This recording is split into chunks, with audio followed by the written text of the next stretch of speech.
Well, good evening, everybody. Welcome into our very first official, the Professional Pot Stirrer podcast with yours truly, Jazzy Jeff.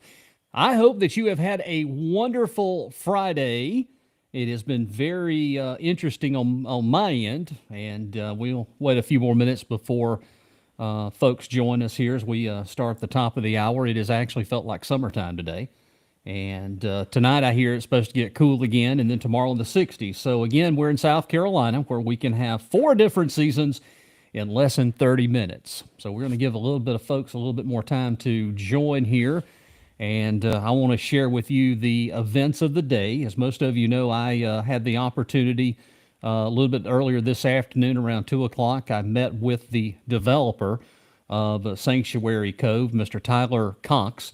And I want to extend a very elated thanks to Lakeisha Benson, City Council member for the City of Seneca. Lakeisha joined me in meeting with Tyler this afternoon in a pretty productive meeting, I might add. And I appreciate Lakeisha reaching across the lines and willing to meet. And we're going to kind of talk a little bit about what was discussed today, what I have found out. And I kind of want to give you a little backstory a little bit later on in our podcast this evening of how we got here. And we're going to go back a long time. We're going to go back to the 60s on how we got here. And there's some things that needs to be explained of how we got in this situation that we're in and where we're heading. So we'll give a few more minutes to let everybody come on. And if you have a question, I will do my best to answer it with the information that was given to us today. And of course, Lakeisha again met with the developer, and I met with the developer today. I actually physically walked the whole property. So I walked the whole thing with the developer, kind of got a visual of what he is envisioning and what he's wanting to do. And a couple things that have been brought to my attention is that some of the things that have been said aren't quite the things that's going in here. So we want to explain here. We're going to get started. So this afternoon around 2 o'clock, I met with Tyler Cox, the developer of the Sanctuary Cove project. And we had a couple of discussions. And the first thing that we discussed was the issue concerning traffic with the DOT. Well, apparently, and I'm going to paraphrase this of what he was actually saying, there's only advice has been given. There's not been an actual physical traffic study. So the recommendations that have come from DOT was if you turn on South Cove Road, there was going to be a deacceleration lane that was going to turn into this property. So that was one of the things that was discussed. The other thing is that there's really nothing in set in stone about how to fix the traffic, other issues according to Kiwi School Road and South Cove Road at the red light, even the main intersections at 28 and Kiwi School Road. So again, there is no answers for any of that right there. But anyway, the thing that was, I guess, recommended by the state DOT, the Department of Transportation, was that there would be an additional turning lane into the development, and the main entrance to the development will be on South Cove Road, just past the Tribble Center and Julian Davis Drive. As you're going down South Cove Road, it will be on your right. So that was one of the things that was discussed today. There's no clear thing or clear traffic study that the DOT has even done yet. So I can't answer that. That was one of my biggest concerns about this, was the traffic issue. And again, with all things, there's no answer. I know that there's been several other traffic studies that's been floated around, but according to Tyler himself, DOT has not officially, they've only made some suggestions. It's nothing written in stone, that there's a couple of other things that has to happen first before anything will be done about the traffic or the potential of the traffic issues. He did agree that he is concerned about it, but he wanted to work together to try to eliminate any concerns with the traffic. And I think we all know about the traffic problems in that particular situation. One of the things that I addressed in the traffic was if you have campers and boats coming onto South Cove Road from down at the park, turning there at the red light at the intersection of Kiwi School Road, you can't traffic backed up with campers and stuff. I think there's an issue there. But anyway, there's no answers yet that definitively of how that's going to be eliminated. So that's one of the things that we did discuss the traffic scenarios of how the traffic's going to work. The second thing that I wanted to address, that I addressed with the developer, was the aspect of a marina. That's not going to happen. Of course, Duke will not allow that. There had been talk somewhere in some paperwork that we all saw, every one of us saw the same thing. That is not the issue or the case. What is going to be is that there's going to be a certain section that will be allowed to have private docks, which means it's not going to be a commercial 21 slip dock. There would be 3 or 4 docks on the point that would be equally spaced out. So it's more of a private dock than anything commercial. And the way that I understand it is that folks on the lake are not going to be able to come up. This is going to be only for people that are guests or residents of whatever said development goes in, whether it be the hotel or whether it be the homes. So I wanted to go ahead and clear that up. They're not going to build a boat ramp. There will be no boat ramp in this vicinity, in this project whatsoever.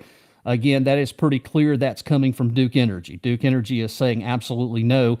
And he did address something else that I didn't know, and I don't know if you know, but apparently there is some sort of plant species that is being protected in that area, and that cannot be disturbed.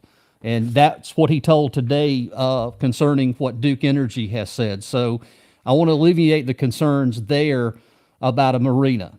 And again, this would be, the docks would only be used for the residents or guests of whatever chose development, whether it be the hotel or the 232 homes. The other issue that a lot of folks were addressing was the pavilion. And discussion about this, it's not going to be a the amphitheater. It's not an amphitheater. And I think that's where, and he agreed, that's where that he may have dropped the ball about making sure that that was a little more answered, because basically what he is asking is wanting to build a pavilion, which means it's not going to be amphitheater seating. It's an area where potentially folks could get married, that could maybe house, 100-something people. It's kind of like a large gazebo. So again, the amphitheater really is a little misleading, and he admitted that in the conversation. He's thinking along the lines it's going to be more of a pavilion instead of an amphitheater. And I think that would ease a lot of concerns, because in conversations that I've had with a lot of you folks in those areas down there, you were concerned about the sound, an amphitheater traveling down the cove. And again, I could understand the concerns. I think that would be a big concern, but he pretty much was truthful on that it was going to be like a pavilion. I did walk the area of where they're proposed to put the hotel, and again, I don't want to let you think it's kind of like people would be buying the rooms and it would be resold as a hotel.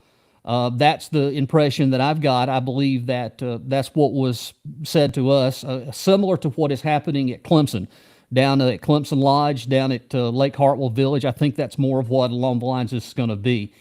Anyway, regardless of what happens, something's coming to this property. And the question that was asked to him, if this doesn't pass, do you intend to build the 232 homes as it's zoned now? And the answer was yes. So either way, something's coming. Whether it be this plan here with the hotels or with 175 parking lot, he's assured that there's going to be a lot of landscaping. There's going to be a lot of trees that's going to stay, versus 232 homes that he's saying is going to be completely clear cut, and then they'll go back in and add the necessary landscaping things that they need to do. So either way, something's coming.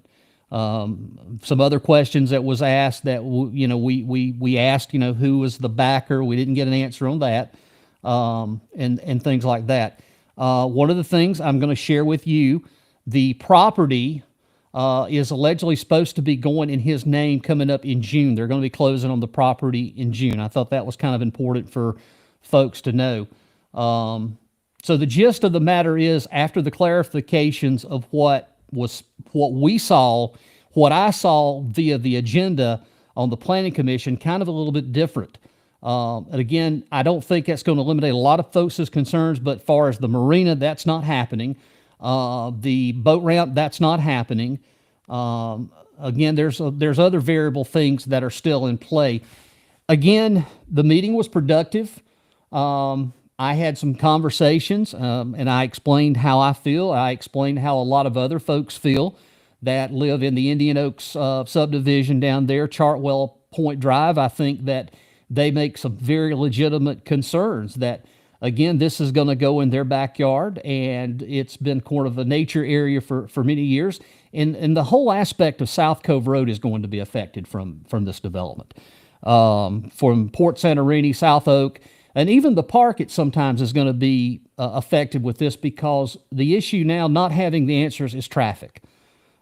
Just don't have the quiet answers. I think we know the answers. I think a lot of us that was born and raised here, that lived here, that has driven on that road for many, many years, understand that the increase in traffic has exponentially grown in many, many years. So again, that's one of the things that I have a concern on, is about the traffic. But regardless where City Council votes to approve this or they don't, there's something coming there, regardless. And that is pretty much what he has said, that, if this doesn't get approved, that he is going to go ahead and proceed, because you got to understand, this is zoned right now for 232 something homes. It can be built right now. They have the permission. They're ready to go. They could build with that. Michael Crouch is asking 2 lanes. Well, you're going to have 2 lanes, but you're also going to have a turning lane into the development. So there'll be a right turning lane into the development. And again, we really don't have all the answers. We just know that that's the recommendations that the State Department of Transportation has asked. And we're not even talking about if we're going to put a center line median with 2 lanes on each side for a median to pull out into traffic. You have to take into account, in this particular area, you have not only the Tribble Center, but you also have the SDOC Transportation Office, which is in this area. You have the Bountyland Education Center, which is a part of the SDOC. You have an apartment complex right there on the corner. You have the fire department, which is a county substation for Bountyland. You have the church. You have all of this right in here. And again, I can't give you the answers, because I don't even think he has the answers about how the traffic is going to be alleviated. And that was directly out of his mouth, that DOT has not set course. They gave suggestions, but nothing is in hardcore writing of what's going to happen. Now, the sewer. Let me talk a little bit about the sewer. They have access to the sewer, and the sewer, there's a tap line that is right behind the old Kendall plant, Covidian, which is now a storage building, and back in there. So it's not going to be a long run to get sewer in there. They've got the tap there. In a conversation, according to the developer, that they've already talked with Chris Elazar from the Oconee Joint Regional Sewer Water Authority and discussed the sewer aspect of it. But one of the things that I made clear to the developer is, that's fine and well if you're going to be able to have sewer, but here's the problem that we may run into, and this is where Oconee County comes into play. Right now, the average is about 55-60% capacity of the current sewer plant. So the more that we add up here, the more lines, the more development that we have up here, we're going to run into an issue as we develop more. Well, we just put all the sewer lines in down on I-85, hence Sewer South. So if we have a major development that wants to put in down at Fairplay, or a business, a manufacturing company, then we're going to run the risk in just a few years in development that we're going to have an issue with the sewer plant over in return. I'm kind of concerned about that, and I made my known issues with that. I've discussed this already with Don Mize, the current representative of Oconee County Council. I had this conversation with him and we both talked about this. This is some of the things that we discussed about this issue here, is that if you're already overloading the development up here and adding, what happens when that goes online? You're reducing your capacity, and then it's going to be millions to upgrade the county sewer system. So it's a twofold thing. It's a twofold problem that needs to be discussed going forward. Let me iterate something that folks have been emailing and contacting Oconee County. Again, in this situation, Oconee County has no jurisdiction in this issue. This is a City of Seneca issue. The property was annexed, from the best that we can tell, was late 2019. We think it was somewhere in there. Originally, the plan was to annex the old Covidian plant or Kendall plant. That is not presently annexed. That didn't go through, but this property did at some point, because the original plan of this property was around 200 and something patio homes is what they were talking about that we're going to go build. And that was looking back at the history, that was about in 2009. And it was specifically said that it wasn't feasible. In some of the things that we found, it wasn't feasible for some reason. Either it wasn't going to bring a return on the investment, or it just wasn't working. It wasn't worth the development time. Again, Tyler seems like that he's got his ducks in a row. He's done all this research. Again, I don't know the backer. I don't know where the money's coming from. I do know that, again, he did say that the property, he closes on it coming up in June. So I do know that. Let's check in with some of your comments this evening here. Laura wants to know, did he talk about commercial traffic going in on Indian Oaks Road, which is a residential county road? Okay, that conversation did come up about that, and it was going to be designed to be used as an emergency access, and I didn't really get the feel that it was going to be a lot of commercial traffic. I had the feeling more that it was going to be used for emergency access. The commercial traffic did not come up in the conversation. So I'll tell you what I'll do. I will follow up with that question with him to find out if the commercial traffic is going in on Indian Oaks Road. Laura, that is a good question, and I will follow up. Is it safe to say nothing will happen until June? It would be nice to know a time frame of when all the trees will be demoed. Thanks, Jeff. Okay, Julius, the answer is not all the trees. If it goes to the plan of the hotels, here's the good news. If it goes to the 175, there is going to be a lot of trees left. He was very candid about that. If it was the hotel route and where they plan to place the pad for the hotel area, there would be a whole lot of trees that would be left, particularly along the lake. Now, he did say that there would be, they would do some thinning, but they would not completely demo every tree. As a matter of fact, he pointed out an area that was towards the Indian Oak subdivision, particularly that cove on that side, that there's a lot of trees that has to stay, period, because Duke says you can't touch that because of this plant species that's protected. I didn't know that. That was something we just found out about today, that there was an area in there. So anyway, yes, there would be a lot of trees left. They're not going to tear a lot of the trees down. But now the other side of that, if they do build the homes, they're going to come in and scrape everything. It would be a clean cut. So in your fact finding and your mission, those are some of the things you need to think about. But he did say that there would be a bunch of trees left, that they would do just a little bit of cleaning of the underbrush, but the majority of the trees, they would be staying.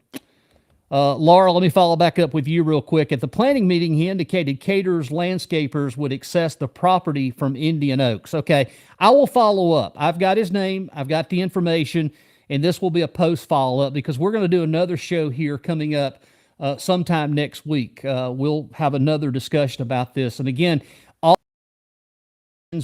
are similar, the same. Everybody has the same question. The traffic is the number one issue with this development. Traffic was number one, period.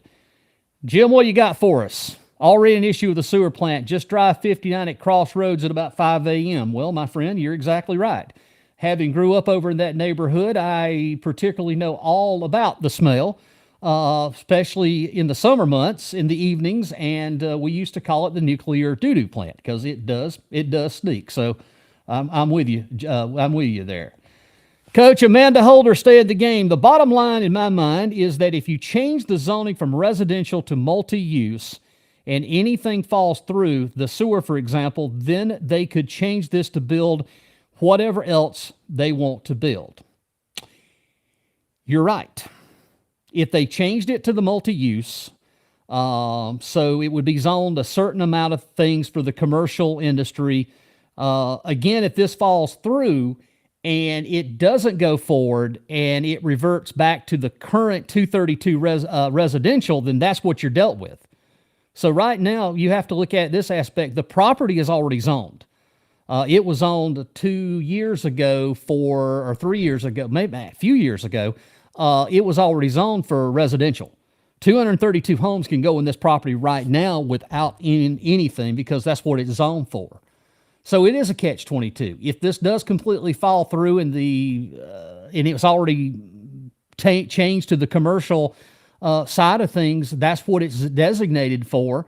If they wanted to do something different other than commercial, they would still have to come back to city council and go back through all this again. So yeah, you're exactly right. Let's see, from our YouTube channel, didn't Tyler say the Indian Oaks entrance would be used for deliveries? I will confirm that. I did not hear that, but I will confirm that. That will be a question that I will ask. I will ask him as what is for catering and things like that. I will ask and I will find out and I will get you an answer for that. This Leanne Parker, the property needs to stay commercial. My fear is that if the mix this property could then include Starbucks and other stores, and then you really open more problems. I think you make a very valid point there. Again, right now, there's a lot of variables. I think there's a lot of answers that I didn't get. I got clarification on certain things, but I didn't get the real hardcore answers. But I did get verification on a lot of things. I mean, there's not, again, if you're just tuning in, there's not going to be a marina. But again, we discussed how that got out because there was paperwork that said a marina was coming, and that's just not the case. They're not going to put a boat ramp in. So you're probably correct. Well, again, let me explain that. They would have to clear cut the area above it. Okay, so when I'm talking about with the plant species and stuff, that's in a specific area. That can't be touched.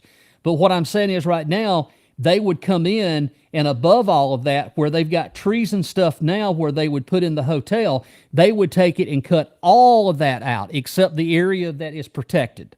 So you understand right now they're saying they're going to cut a few trees versus coming in and cleaning everything for the homes. So I hope that makes sense. There's an area down there that can't be touched, and that's per Duke. They can't touch that. But if they come in, they would completely clean everything from above where they were, the upper part of this property, all the way, all of that would be cleared out. But now they're saying they're going to leave a lot of trees and keep it kind of with the flow of what it is now. So you've got two essence here. But that area that I'm talking about would not be cut, because that's what he has said, that there is an area that has to be protected. And that's part of this area down in here. This is the best way I can stand. If you're facing, the best way to describe it, if you were standing behind the old Kendall plant, and you're standing in their parking lot behind the building, everything is faced straight behind the building. So the hotel would be behind Kendall and then all of that area, but they're talking about cleaning all of that off if they go the home route. Let's see here. What's the next comment? Phyllis Neal, thanks for checking in. If the patio homes aren't an ROI, then how would any other type of development in other 232 homes? That, again, is a great question. I don't have the answers for that. I can only go back on what the history was on this previous development. Maybe it's something that I know of, or maybe he knows something I don't, but that is a great question. The previous person that was wanting to put this in said there wasn't a return on the investment, so he dropped it, and then everything changed.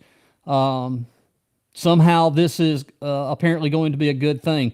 I will say this. It is the bottom line. The reason the city wants to do it is because tax revenue. They want it's tax. I mean, again, it's accommodations tax. It's tax revenue. It's generating revenue for the city because it would be a commercial hospitality industry, and the city stands to make a lot of money off of this. Particularly if people come in and stay for 3 or 4 months out of the year. With summer, you have Clemson football, graduations, and things like that. He talked about, too, today that he was going to offer shuttle services for folks that are staying there to shuttle folks to downtown and Clemson football. So I've already got kind of the vision of what he's trying to accomplish here. It's just the simple question is all of this going to work? I mean, you're putting this in here. You really don't have an answer about the traffic or anything such. Is this going to work? Is this, again, time will tell. But if we don't do the 75, or the hotel aspect of it, then it's going to revert back to the homes. And then again, I can't answer that. I don't know if 232 homes would, I don't know if there would be a return on investment there. I do know that if I'm a betting man, I would think that the homes would have more generating tax revenue versus the hotels. That would be my thought. If the city wanted money for tax revenue, 232 homes with all the taxes, just on an average of $1,500, to me that sounds like that's more money just for homes than it would be for this commercial development with the hotel. To the county overlay, pretty much where they're going to put it, it is already outside the county overlay, so it's really not, Alicia, it's not going to be in that county overlay. It's already back, where we're going to place the hotel, it's back out of that county overlay. It's not going to affect anything. And again, they're not going to put any development or anything around inside down around the lake other than the access to the private docks. And again, private. It's not a public dock. It's not a commercial dock. It is a private dock. So that's the difference. And, there was a lot of conversations about they were thinking folks were going to come up. There were going to be a tiki hut or a tiki bar, kind of like what they've got over at Kiwi Marina. Again, that's just not the case according to the developer. It's going to be private, and it will only be for the guests and folks that own those particular hotel rooms in this development. I do have a text message I wanted to share. Questioning would like to know who would benefit, the backers and their relatives. This would be known to make sure our representatives are representing the people of Seneca and Oconee residents. And that came from a good friend of mine. That came from Henry. Thanks, Henry, for sending that in. Again, you make some valid points in that answer, in that question there you just text. You make some very valid points. I don't know that answer. I'm suspect about certain things. That's why I've been fighting for transparency all along on this. Let me explain something. We went back in July, and there was a development that was going to come in and build behind Cross Creek. Some of you may remember this, Highway 59. It was the Carver property. And they wanted to annex this into the city, 400 homes on this property. And these are the same questions that was asked before. Infrastructure. And anytime that we start talking about development around Oconee County, it always goes back to infrastructure. Is the infrastructure here? Water, sewer, power, and things like that. It doesn't take a brilliant scientist to realize that, hey, look, we got people, and they are moving in. Matter of fact, today, the state newspaper, let me just share something with you. Actually, this is Charleston Post and Courier, and today, this was in the Charleston Post and Courier. South Carolina had the fastest growing population in the U.S. from July 2024 to July 2025. And it talks about in this how the county populations changed during the 12 months when the state's number of residents grew by 1.5%, which roughly translates into 79,000, well, let's just say 80,000 people. The counties that grew the fastest in the state average from 2024 in July to 2025, You guessed it, Oconee County. Oconee County grew faster than the state average from July 2024 to July 2025. Completely. The next part was the Greenville area. Greenville, it grew. Spartanburg grew. Lawrence grew. The counties that stayed the same, that grew during the 12 months but slower than the state average, was Pickens County, Anderson, and Abbeville. Those were the ones that grew at the standard pace. Let me go to the email here, and I believe I had an email. Mike, it's good to hear from you. Tyler said in the meeting that the hotel was 200 to 250 feet from the lake. Correct. The lake overlay you got to understand the 750 mark is a little bit different, and I'm going to have to break down and explain how that works. The 750 rule is, I don't know how they come up with the 750 rule, but I'll have to explain it. It's a little more different. But this 250 feet, it definitely would be back up away from that area. But I'm going to have to break down, and that's going to be our next podcast. I want to explain this lake overlay and how this works. Particularly, it's the same thing that Pickens County now is trying to place in on their side of the lake. The Oconee Lake overlay is supposed to protect a certain amount of property or footage from development or things like that. It was try to protect the lake.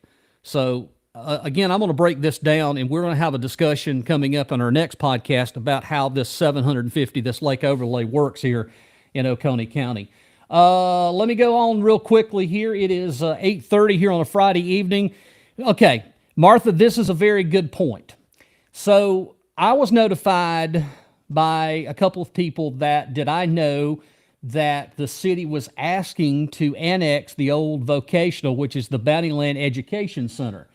And I found out about it. I reached out, made some contacts, and had a couple of phone calls back to me. There's something more here at work. Now, I'm putting puzzles and pieces together because I have people that do contact me and say, hey, look, are you aware of this, or this is going on? There's some property behind the Career Center, roughly about 40-something acres, and the rumor was that they wanted to put boat storage back behind the Career Center. This is about 40-something acres that's behind the Career Center. So that could be one of the reasons why they want to put this in the city. Again, more development potentially. I really do. I think this South Cove Road is a hotbed for development because of easy access, the lake, the park.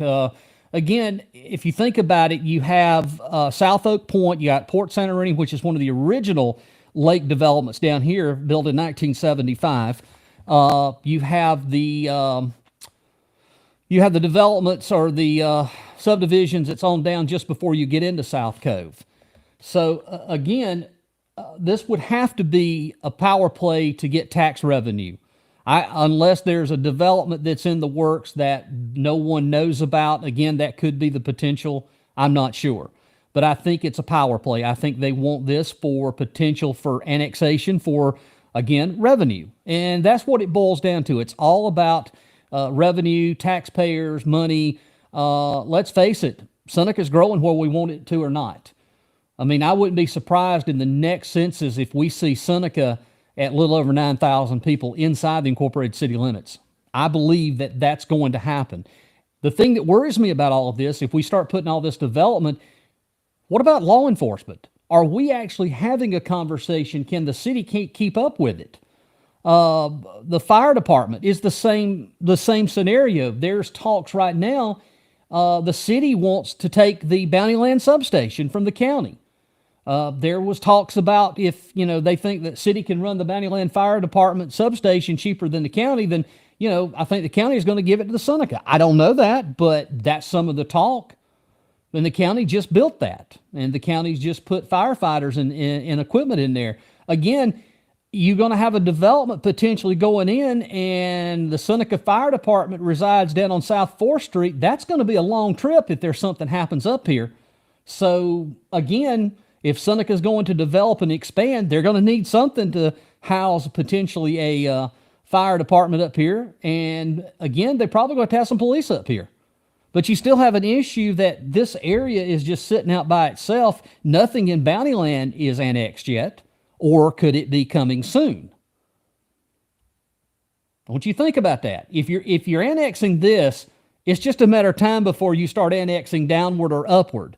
There is something that is in the works in the state legislature concerning a bill, and I don't know how this is going to affect the county, but the bill that's in the state legislature right now would make it where if a city wanted to expand or annex something, that they would have to get Oconee County permission first.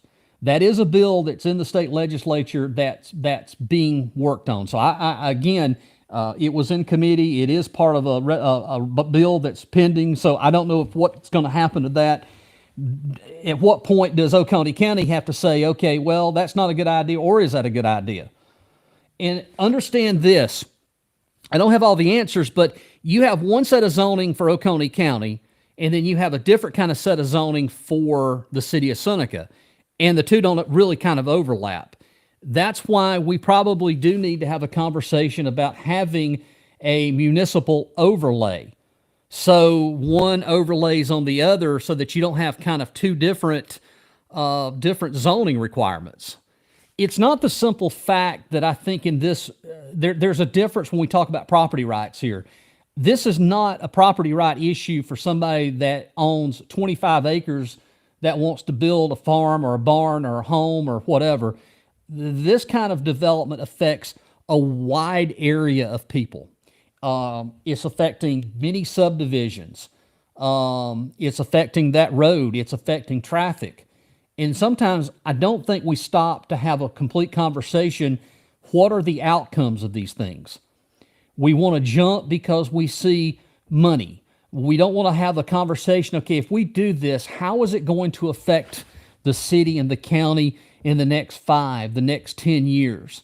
And that's where I'm a big proponent of responsible growth. We have to have some sort of checks and balances to jump in this thing full force without thinking about the outcomes. Yeah, we're excited. There's potential for revenue, taxes, accommodation of taxes, but sometimes we need to stop and say, okay, let's think about the whole ramifications of everything. I didn't have this discussion, but this is something that I have been thinking about.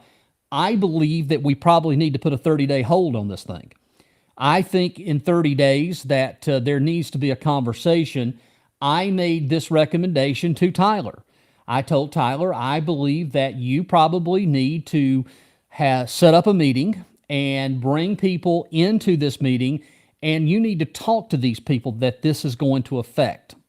And I said, I think you need to have honest conversations instead of a environment where you feel rushed that you can't get your answers as a city. And you know something? He was very amenable to do something like that.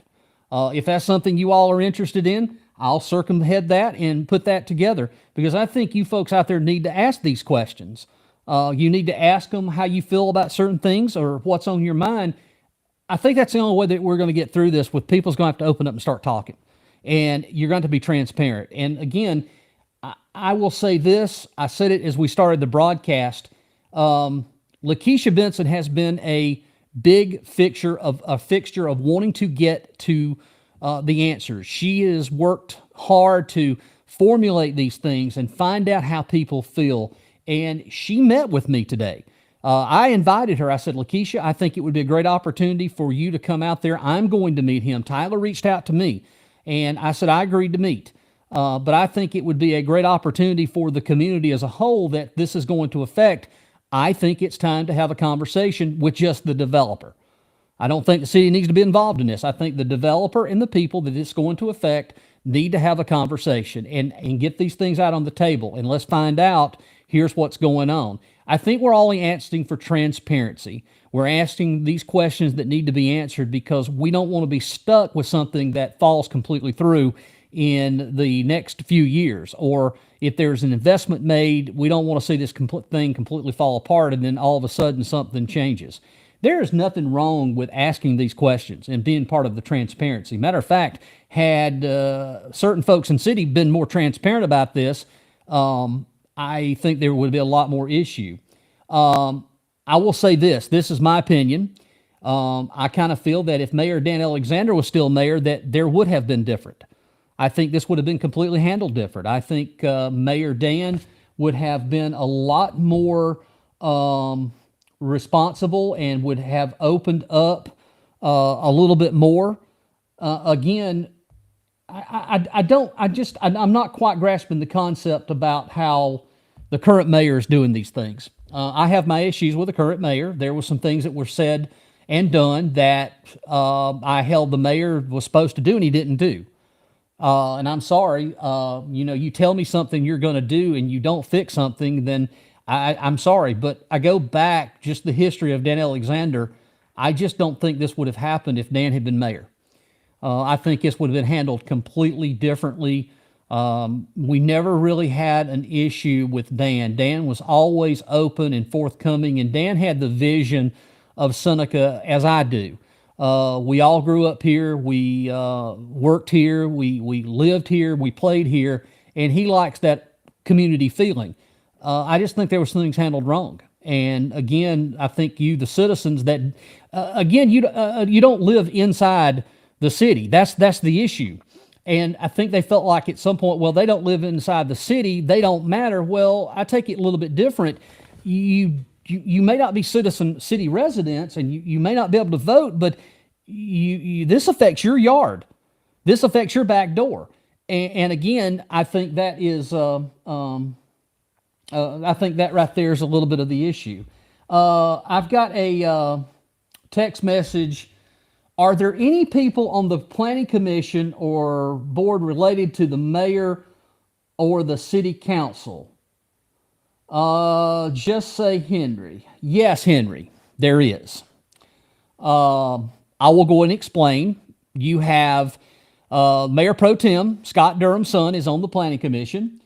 And you have Ronnie O'Kelly's brother, Greg O'Kelly, is on the planning commission. That's a fact. You also have a member of the planning commission has his brother on the zoning board.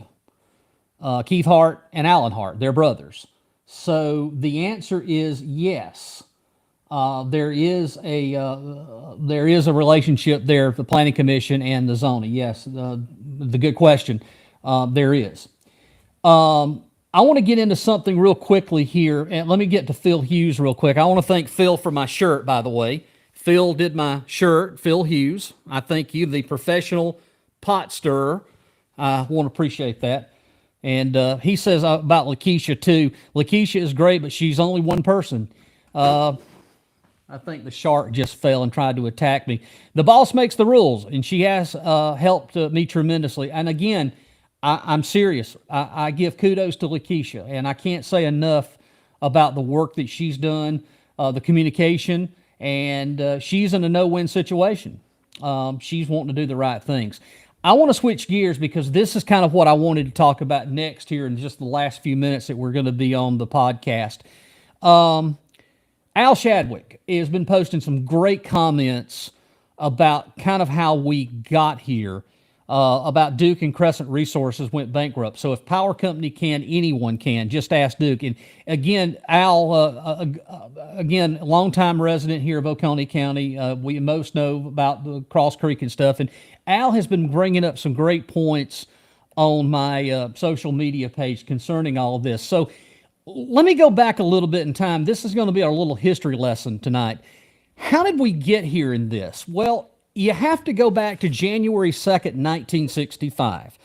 That is when the original Kiwi Toxaway project shifted that followed and changed Oconee forever. So now here we're going to start talking about Duke Power, which is now Duke Energy, which acquired massive amounts of land around that would become what we know now as Lake Kiwi and Lake Jocassee. And again, the lakes have become our treasure. There's no doubt about what these lakes have done to this industry, but let me give you a little bit of behind the scenes. So a lot of folks around these parts have heard people are mad that you come down here and people from up north are taking up all this, that, and the other. Let me explain how that became. So we had folks here that owned hundreds and hundreds of acres. We're talking families. And so Duke came in, started buying up all the property. The land was sold off, and they were only getting pennies on the dollar. So people that had 100, 200 acres of property were getting pennies an acre that went back to Duke. So we go from there into the late 1960s. The lake started being built. The lakes reached full stage April of 1971. So the very first lake development that was on Lake Keowee was Normandy Shores. That was the first one that was there. So then along came Lake Keowee, Realitech in 72, which is now Keowee Key. That was your first major big property. We had the oil embargo in 74. Things kind of died around. But the gist of it is all of this property was bought up by Duke, Crescent Resources. Then a little bit later on in the 80s, things kind of start changing. About late 1980, early 89, because Keowee Key started doing this national advertising to call this over here to be the property of the Great Lakes of the South. And so we went from there, and all of a sudden we had explosive growth. So then all this property that Duke had gained from the lake sales, they started turning it around and selling it and developing it. And again, in 1981, my parents had the opportunity to purchase 1 acre of property on Keowee for $29,000. 1981. Guess what? Again, in 1981, $29,000 was a long time. That's a lot of money back in 1981. So then you had Duke started selling all these developments and making millions and millions of dollars. But here's where the problem really lies. The government didn't keep up with the influx. We put a Band-Aid on everything, and we kicked the beer can down the road. We rode it for hours and hours and hours. And now we're paying the sins from the past government. But yet, Duke Energy has made millions and millions and millions of dollars. Or Crescent, now Crescent's defunct, and it's a Japanese company now. I can't make this up. Japan owns a lot of this foothold here in Keowee, if you didn't know that. So these are why a lot of the people around here are mad. They're upset. And I will mention one family in particular that I know of that lost a lot of property. And that was David McMahon's family. David McMahon, his family, his dad was Wallace McMahon, hence Cane Creek. They owned all of that, hence McMahon Bridge. That property was Wallace McMahon's. So as a family, they lost all of that. I'm going to mention another name that folks remember around here. One of them is Oscar Wigington. Oscar Wigington owned 5,000 acres of the Little River Valley. All of that was sold to Duke. All of that's has been developed. But Keowee Key started the revolution because of the national advertising. This is how we got here.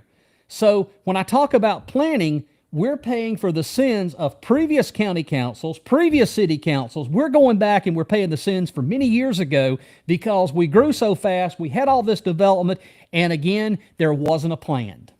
There was not a plan.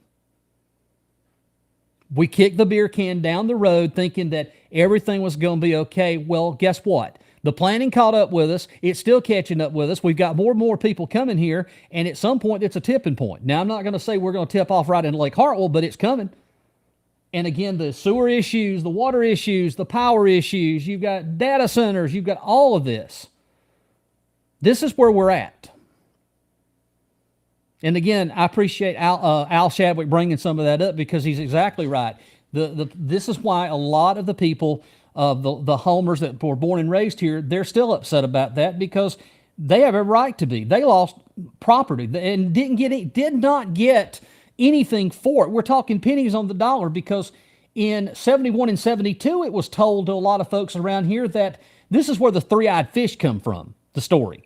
I don't know if I've ever told the three-eyed fish, but the three-eyed fish, you wasn't going to be able to use the lake. It was going to be contaminated. It was going to be radioactive, and it was going to be a fence around it. It scared these people.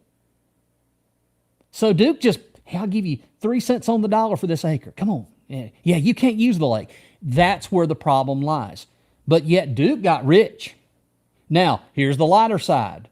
We have to thank Duke because they're one of the biggest tax payers in Oconee County. And again, textile and cotton plants were on the way out in the 60s and 70s. And if it hadn't been for Duke, we'd be digging ditches, picking cotton. And that's a fact.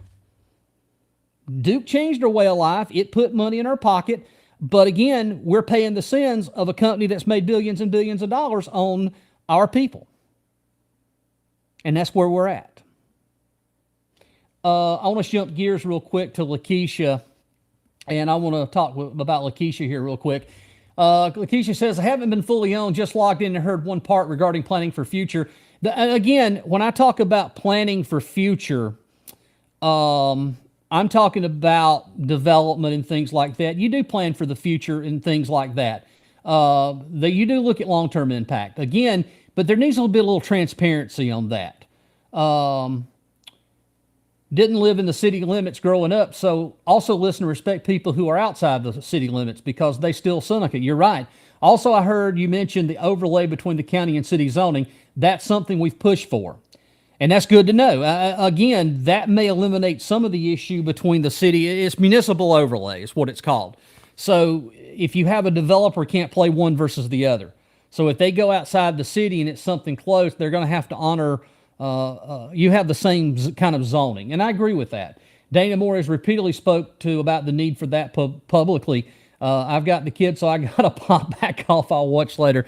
Thank you for inviting me today, and as I could get answers, I need to ask questions to gain clarity. Okay, Lakeisha, thank you so much. I do appreciate that. Again, I want to have conversations. This is the prince of the show that I want to do going forward. I want folks to be involved. We want to have real conversations about the actual things that are happening and how we can focus on fixing some of this. I don't have all the answers. I just have a set of skills. I'm 50 years old. I was born and raised here. I've invested my life in this community. I started in broadcasting here. I still in broadcasting here. I will still be here. I just want my hometown to get with the program and become more transparent. Be more honest and open. And we need to have conversations such as this, and the public needs to be informed because right now the public doesn't have a way to vent these frustrations in a normal way. Again, the newspaper, they're not going to print this. They're not going to talk about this because why would they when they're getting money from City of Seneca is paying the paper. So the paper's not going to write this kind of stuff. So this is why it's important for us to be able to communicate and have these conversations.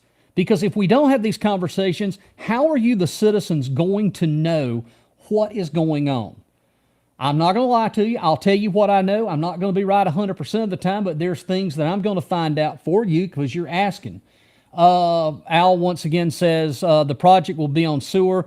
What do you think will happen with 6,200 septic tanks? Look at Lake Norman. I can already tell you there's an area on Kiwi right now that's got a septic tank problem on Cane Creek. There's an issue right now up on Cane Creek, in the very backwater of Cane Creek, it's got a septic problem. I mean, you can't even get a boat up in there now in the backwaters of Cane Creek. We used to be able to ride up in there. There used to be the Cane Creek Falls back up here. You can't get a boat up in there now because of all of the erosion and stuff. And there is a kind of a campground back up in there that there's a very smelly issue. And we have an issue right now in certain parts, but that's just one of them. And it wasn't until the other day I found out that Port Santorini has sewer and there's sewer lines under Kiwi. I never knew that. I just found that out the other day. That was put in the 70s. I didn't know that. But yeah, there is a sewer line that goes over. So Port Santorini has sewer. I didn't know that. I think it was Julian Stoudemire informed me of that there was sewer over there. I didn't know that. So it's just a matter of time. But these are conversations that we need to have. And hopefully tonight this gave you a good insight to where we're heading and what we're going to do. Again, I appreciate you joining us. I am a little tired. I've been here for almost 1 hour. Like I said, I walked the property. That's the things I know. If you're interested in wanting to have a meeting with Tyler, he's willing to meet to answer these questions. Again, I don't have the answers. I just, again, I think for me, there's got to be a little more answers before I would say yay or nay. Right now, I just, on paper, it looks good, but the traffic is an issue. And there are other things that are issues that I think you folks have an answer that need to be answered. But I'm going to get off here. I want to remind you tomorrow morning at 9 a.m. I'm going to be on my normal music show. We won't be talking politics or anything. At 9 a.m. I've got a very special guest going to be joining me in Salem in the studio, Maddie Duvall. And most of you might know her as Coach Howard's granddaughter. That's Michelle Duvall's daughter. Is going to be joining me in with a very nice young lady to discuss a little bit about her Miss Lake Kiwi teen in the run for Miss South Carolina teen, and also the symposium that's going to be coming up Sunday over at Seneca High School. By the way, Seneca High School has hired a new coach to replace Coach David Crane. It looks like this is a good hire. I believe this is a good hire. A couple of other news and notes. There's been a couple of other added names to the county council race. Those are heating up. We're just now getting cranked up with that. I think the filing ends coming up on Monday, I believe. Is it the end 30th, I think. Devin Clay just announced to run Democrat for D3. Lee Sheehan has already signed up for D3. We've got Don Mize and Landon Lyle. Those are the candidates for the Republican side. I've got a couple of candidates that's decided to run for District 1 for Republican and Democrat. And we'll have these conversations and more coming up next week. Now, we're not going to do the show every Friday, but we'll set a date and time. I'm working on getting the website and getting everything up and running. But again, this first good show, I appreciate you being with us here. Again, thank you so much for all the comments. And again, I think Al Shadwick, I'll call him a special correspondent because you know, Al grew up here, I grew up here, and I think we agree on a lot of things, and I think he shared some great information on some of the posts I did. I want to appreciate Leanne Parker for what she's doing. She's a force, and she is standing up for what she believes in. I congratulate her and her husband, Mike, and all the folks down there. They're standing up for what they believe in. Again, only time will tell where we're going and where we're heading, and again, it's going to take us the people, is the ones at the end of the day. The people is the one that matters in this situation. And we need to respectfully let our elected people know how we feel. I think we need to let folks, we need our elected officials know how we feel. And if they do something we don't like, we have the power. And it's called vote. And if you don't vote, you can't sit here and say anything. But so far, I think this is a good conversation. Anyway, I'm out of here. I hope everybody has a great weekend. It's going to be cool in the morning. And be watching on my Facebook, my social media, and we'll let you know when our next show is of the Professional Pot Stir, courtesy of Phil Hughes. Hope everybody has a great weekend. And for the folks, I'll see you in the morning at 9 a.m. on the greatest hits, Sunny 107.9 WFBS. Have a good evening, everybody.